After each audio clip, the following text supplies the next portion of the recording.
네, 여러분 안녕하십니까? 연애 비타민 시온입니다. 오늘은 이메일 사연 분석편이고요.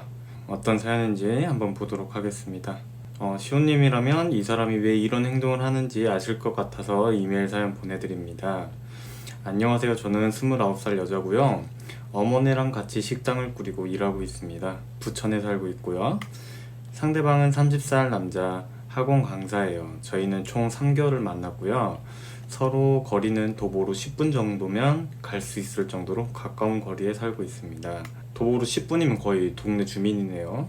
맨 처음에 제가 식당 일을 하고 있을 때 남친이 친구들이랑 식당에 놀러 왔을 때인데, 그때 저녁을 먹다가 남친이 저에게 번호를 먼저 물어봤고 별로 호감은 없었지만 그때 번호는 알려줬었어요. 그 뒤로 일주일 뒤에 남친이 영화를 보자고 한 뒤로 썸의 사이가 시작되었고, 식당에서 항상 물컵 밑에 휴지를 깔아주고 자상하고 배려 넘치는 모습에 갑자기 호감이 가서 만난 지 3일 뒤로부터 연애를 시작하게 되었어요. 남성분들 여기서 참고하실 거, 많은 남성분들이 막 여성분들이 굉장히 까탈스럽고 재는 게 막 많다고 생각하시는데, 그런 기준이랑 상관없이 저런 모습 하나로 마음이 막 넘어오곤 합니다. 예, 굉장히 여성분들을 어려워하셔가지고 눈치 보고 비유 맞추고 마음만 떠보는데, 이게 그러실 필요가 없어요. 저거 봐요. 이거 사연도 물컵 밑에 휴지만 깔아줬는데 되게 자상하고 배려가 넘친다고 하지 않습니까? 저런 게 사실 배려의 기술이라고 생각하시면 됩니다. 다시 사연으로 들어가서, 남친이 맨 처음엔 정말 잘해줬어요. 애정 표현을 정말 많이 해주는 편이었고 저도 애정 표현이 많은 편이라 서로 죽이 정말 잘 맞았고, 집이 가까워서 일주일에 5번, 6번은 만났던 것 같아요. 이렇게 많이 만나시는 분들 특징이 뭐냐면 대부분 6개월 이상을 대부분 못 가요. 권태 증상이 정말 빨리 오거든요. 우리가 연애는 정말 서로 기분 좋고 행복할 때 만나고 행복할 때 헤어져야 연애라는 게 오래 지속이 되는 건데, 이렇게 초반에 이렇게 몰아서 엄청나게 만나게 되다 보면 서로 조금만 시간 지나가지고 할 말도 없어지고 뭐 할 것도 없어지고 다소 이렇게 루즈해지거든요, 현실적으로. 항상 말씀드리지만 사랑이라는 게 우리가 많이 만난다고 해서 커지는 게 아니에요. 제가 그냥 이것만 보고도 어떤 문제가 이렇게 이제 발생할지 예상이 됩니다. 그러다가 사귄 지 2달이 좀 넘어서 남친이 연락도 잘 안 되더라고요. 요즘 학원 일이 바쁜가 해서 바쁘냐고 물어봤는데, 요즘 코로나 때문에 불경기이기도 하고 학원을 계속 못 나가기도 해서 데이트를 하기엔 요즘 금전적으로나 정신적으로 조금 힘들다고 하더라고요. 그래서 금전적인 문제는 저는 어느 정도 여유가 있어서 너무 상심하지 말라고 했었는데, 이런 행동 하지 마세요. 상대방 상황은 상대방이 알아서 하게 두셔야죠. 응? 이거는 오히려 남성분이 기분 나빠할 수도 있는 소리예요. 사연자님이 뭐 만나고 싶으니까 이렇게 뭐 걱정되니까 뭐 하신 소리일 수도 있겠지만, 절대 이런 행동 하시면 안 돼요. 장기적으로 문제가 될 수도 있습니다. 사연자님은 원하는 걸 추구하고 베푸는 것도 아니기 때문에 분명 보상 심리도 생길 거고요. 이런 행동 하지 마세요. 상황이 먼저 해결이 돼요. 남성분 상황이 해결돼야지 무슨 금전적으로 뭐 보태준다고 뭐가 더 나아지겠습니까? 남친은 자기도 자존심이 있는데 어떻게 너한테 손을 벌리냐. 나도 굶어 죽을 정도는 아니고 다만 요즘 힘든 것 뿐이니까 연락이 좀 안 돼도 이해해달라 했습니다. 그래서 저는 그냥 그럼 틈날 때만 연락해달라고 했고, 남친은 알았다고 했고 그 상황은 일단 넘어갔어요. 이 여성분이 굉장히 지금 황당한 지금 얘기를 하고 계신 겁니다. 지금 남성분은 지금 상황적으로 뭔가 학원 일 때문에 뭐 금전적이나 뭐 정신적이나 스트레스를 계속 받고 있는 상황인데, 틈날 때마다 연락해달래. 연락이란 게 뭡니까? 내가 이 연락을 받으면 돌려줘야 되는 거잖아요. 그럼 결국 그게 뭐예요? 그건 스트레스입니다. 연락이란 게요, 우리가 어느 정도 마음의 여유가 있으면 상관없지만, 이렇게 막 스트레스 받고 지쳐있는 상태는요, 연락이라는 건 스트레스예요. 연락을 그래서 제가 자꾸 사랑의 척도라고 이렇게 생각하면 안 된다고 말씀드린 겁니다. 하지만 남친은 전부 다 연락을 너무 안 하더라고요. 심지어 하루 종일 안 할 때도 있었어요. 그래도 최소한 자고 일어나거나 무슨 일이 있으면 얘기해주면 좋겠는데 그런 게 없어지더라고요. 너무 섭섭했습니다. 그러던 어느 날 남친은 저랑 일주일째 안 보고, 원래 만나기로 한 날도 정말 겨우겨우 봤고, 그때 봤을 때도 평소엔 뭐라 하지도 않던 담배를 끊으라니, 뭐 배가 나온 것 같다 이런 말이나 하고 정말 속상했던 데이트였습니다. 그리고 일주일 뒤에 만남 약속도 저와의 약속을 펑크내고 쉰다고 해놓고서는 친구들을 만나고 있는 걸 제 친구가 목격했어요. 그날 배신감이 너무 느껴지더라고요. 그래서 남친에게 전화해서 엄청나게 화를 냈습니다. 말씀드렸듯이 현재 남성분은요 여성분을 만나서 뭔가 전처럼 관리를 해줄 수 없는 그런 이제 의욕이 없기 때문에 만나지 않은 거지 싫어서 안 만난 게 아닌 거예요. 여러분도 아셔야 돼요. 이렇게 상대방이 뭔가 내 연락은 잘 안 받으면서 뭐 SNS 활동을 한다거나 나는 안 만나는데 다른 친구들을 만난다거나 뭐 이런 행동을 하시는데 이게 바로 권태 현상이라고 보시면 됩니다. 에너지 공백기예요. 쉴 시간을 주시거나 내 기준에 몇 개월간 이제 쉴 시간을 못 줄 것 같다, 몇 개월간 못 기다릴 것 같다 하시면 뭐 헤어지시거나 이렇게 선택을 하셔야 되는 문제인 거지, 연락을 더 해달라, 더 만나달라 이거는 상대방이 지금 하고 싶어도 못 해준다니까요. 하기 싫어서 안 해주는 게 아니라 못 해주고 있는 거예요. 하지만 이 남성분도 내가 왜 못 해주는지 잘 몰라. 제 영상들에서도 말씀드렸지 않습니까? 아니, 자기도 왜 못 해주는지 몰라. 자기도 이렇게 계속 연락해달라 이러면은 자기도 마음이 식어서라고 이렇게 합리화를 하게 된단 말이에요. 제가 화를 냈더니 남친은 미안하다라고 했고 더 연락을 해주겠다고 했지만 이틀도 못 가. 또다시 이런 일은 반복되었고, 봐요, 남성분도 잘 몰라요 왜 그런지.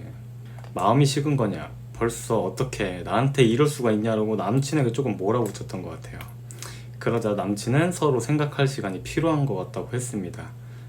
계속 스트레스를 주니까 야 좀 떨어지자, 너랑 나랑 안 되겠어, 좀만 떨어지자 이런 거죠 뭐. 사실 헤어지자고 얘기가 나오겠죠. 그리고 저도 알겠다고 했고 3일 정도 뒤에 남친에게 연락이 오더니 헤어지자고 하더군요. 저에 대한 마음이 예전 같지 않다고 했어요. 저는 그래서 내가 담배도 끊고 살도 빼고 다이어트도 열심히 해보겠다, 그래도 우리 사귄 지도 얼마 안 됐는데 나에 대한 사람에 대해 얼마나 안다고 이렇게 헤어지는 건 아니지 않냐 라고 했더니 남친은 그 뒤로 저에게 아예 연락을 하지 않았어요. 전화도 해봤는데 그래도 소용없다, 그만해달라, 좋은 기억만 안고 가고 싶다고 했습니다. 이 남성분은요 지금 뭐 상황으로 인해서 스트레스를 받았고, 여성분은 지금 스트레스를 주고 헤어지셔놓고 담배를 끊고 뭐 살을 뺀다고 하고 있어요. 이 전혀 말이 안 되는 소리를 하고 계신 겁니다. 담배랑 다이어트는 지금 아무 상관없습니다. 이별하고 애초에 담배랑 그게 문제가 될 거였으면 만나질 않았겠죠. 이거는 이제 상대방이 헤어지는 빌미를 만드는 거라고 이제 보시면 되는데, 고의로 만든다기보다는 헤어질 때 이렇게 행동하시는 분들이 굉장히 많아요. 평소에 괜찮다고 이렇게 생각했던 것들이 막 부정적으로 보이고 어떻게 해서든 이 사람을 이렇게 떨어뜨려 놓고 싶고 뭐 미워 보이기도 하고 막 이런 겁니다. 그래서 이렇게 헤어지는 빌미를 잡는 거다라고 생각하시면 되는 겁니다. 뭐 이거 담배 끊고 다이어트 한다고 해서 이거 되는 문제가 아니에요. 뭐 그리고 나머지는 별로 중요한 얘기들은 아닌 것 같고, 2월 초에 헤어졌고 일주일간 정말 엄청 매달리다가 올 차단 당한 뒤로 연락도 안 하고 힘들어하고 있었는데 2월 말에 보니까 카톡은 차단이 풀려 있는 것 같더라고요. 보내놨던 메시지들이 일들이 다 사라져 있었어요. 그러다가 우연히 시온님 유튜브를 보게 되었고 현재는 연락을 안 하고 있습니다. 뭐 이렇게 사연 보내주셨고, 뭐 심리에 대해 궁금하시고 뭐 재조건에 대해 궁금하시는데 심리는 제가 다 말씀드린 것 같고 재조건은 영상 속에 있으니 참고하시면 되겠고요. 이게 재조건은 마지막으로 연락한 게 뭐 2월 중순쯤이시겠죠. 그러니까 5월 중순쯤에 하시면 될 것 같아요. 사연자님은 이제 이게 3월 초쯤에 저한테 이제 이메일 사연으로 주셨던 내용인데 이제 밀려서 이제 받으신 거기 때문에 그동안에 이제 연락을 안 하셨길 빌면서 마지막 매달린 시점으로부터 3개월 뒤에 하셔야 되는 거예요. 사연자님이 아마도 막 헤어지기 전에 담배 핀다고 싫다고 하고 뭐 살찐 거 같다고 싫다고 했다고 많이 신경 쓰고 고치려고 하시는 것 같은데, 뭐 담배 끊으면 본인한테 더 좋은 거기 때문에 상관없는데 그것 때문에 헤어진 거 아니고 그거 한다고 해서 뭐 재해가 되는 건 아닙니다. 아무래도 여성분이시기 때문에 그 부분 때문에 뭐 매력이 떨어져서 헤어졌다고 생각하시는 것 같아요. 절대 아닙니다. 제가 위에서 말씀드린 것처럼 남성분 개인적인 이 상황의 문제였던 거지 무슨 사연자님 담배 피고 살찐 것 때문에 헤어진 게 아니에요. 실제로 많은 분들도요, 뭐 나랑 놀러가서 프로필 사진 안 해놨다고 헤어졌어요, 배 나왔다고 헤어졌어요, 게임 많이 한다고 헤어졌어요 이러시는데 그런다고 헤어지겠습니까?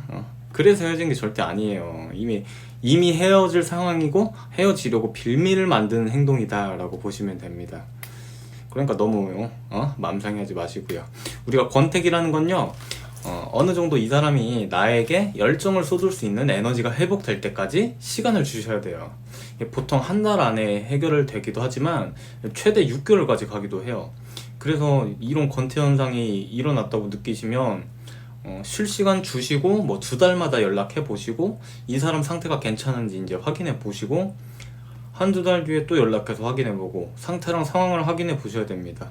안 그러고 막 이렇게 연락해 달라, 더 만나 달라 뗐으면요 헤어질 수밖에 없어요. 그러니까 이 시간을 이제 못 기다리시겠다면 다른 사람을 만나거나 아니면 기다리겠다면 기다리거나 이제 선택을 하셔야 되는 문제인 거지, 뭐 연락 더 해달라, 더 만나달라 한다고 해결되는 문제가 절대 아닙니다. 오히려 그런 건 더 스트레스를 준다는 거 잊으시면 안 돼요. 제 내담자분들도 이렇게 권태기로 헤어지신 분들이 정말 많은데 이 사연 보고 참고하시길 바랍니다. 이 스트레스라는 건요, 적정한 휴식이 무조건 필요해요. 그렇기 때문에 뭐 연락해달라, 더 만나달라 이런 거는 오히려 스트레스만 더 쌓이는 건데, 막상 나를 사랑하면은 이 정도는 만나줘야지, 이 정도는 연락해줘야지 이런 행동을 하시기 때문에 상대방은 당연히 부담스러우니까 떠나갈 수밖에 없는 거예요. 이런 거 잘 참고하셔야 됩니다. 제 내담자분들도 이렇게 권태기로 헤어지신 분들이 굉장히 많은데 이 사연 보고 어떻게 해야 되는지 참고하시길 바랍니다. 다들 이렇게 또 코로나 때문에 뭐 상황적으로 이렇게 힘들어서 이별하시는 분들 굉장히 많은데요. 다들 이렇게 연애 중이신 분들도 참고하셨으면 좋겠어요. 자, 이렇게 오늘 사연은요, 일반적인 권태 현상이었고요. 이 권태기에 대해서도 나중에 따로 영상을 업로드할 예정입니다. 이상 사연 분석 마치겠고요. 사연자님은 뭐 질문사항 있으시면 인스타그램으로 질문 주시면 되겠고요. 자, 이상 연애 비타민 시온이었고요. 감사합니다.